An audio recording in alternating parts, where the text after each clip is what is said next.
మిత్రులకి నమస్కారం. నేను మీ విపిఆర్. ఒక గురువు గారు వాళ్ళ శిష్యులను ఒక రాత్రి సమయంలో ఒక పెద్ద అడవిలోకి తీసుకెళ్తాడు. దీంతో చుట్టూ గాఢమైన చీకటి ఉండడంతో శిష్యులందరూ కూడా భయపడతారు. గురువుగారు ఇంత చిన్న చీకట్లో మనం ఎలా వెళ్ళాలి అని చెప్పేసి. అప్పుడు వాళ్ళ గురువు ఒక చిన్న దీపం ఇచ్చేసి ఈ దీప సహాయంతో ఈ అడవిని దాటాలి అని చెప్పేసి ఆ యొక్క గురువుగారు చెప్తారు. అప్పుడు అందులో ఒక శిష్యుడు ఇలా అడుగుతాడు, ఈ చిన్న దీపము కేవలం 2 అడుగులు మాత్రమే కనిపిస్తుంది, ఈ పెద్ద అడవిని చీకట్లో ఎలా దాటాలి అని చెప్పేసి ఆ గురువుగారు అడుగుతారు. ఆ శిష్యులు గురువుగారిని అడుగుతారు. అప్పుడు ఆ గురువుగారు ఒక నవ్వు నవ్వి ఇలా చెప్తాడు, మీకు మీ ముందున్న 2 అడుగులు కనిపిస్తుంది కదా, అది సరిపోతుంది.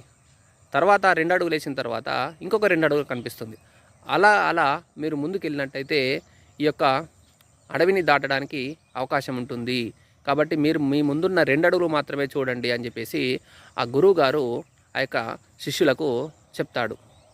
దీంతో అలా 2 అడుగులు వేస్తూ ఆ యొక్క శిష్యులందరూ కూడా ఆ అడవిని దాటడం జరుగుతుంది.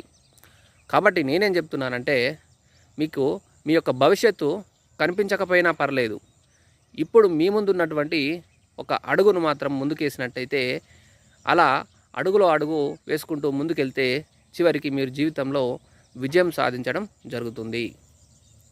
జై హింద్.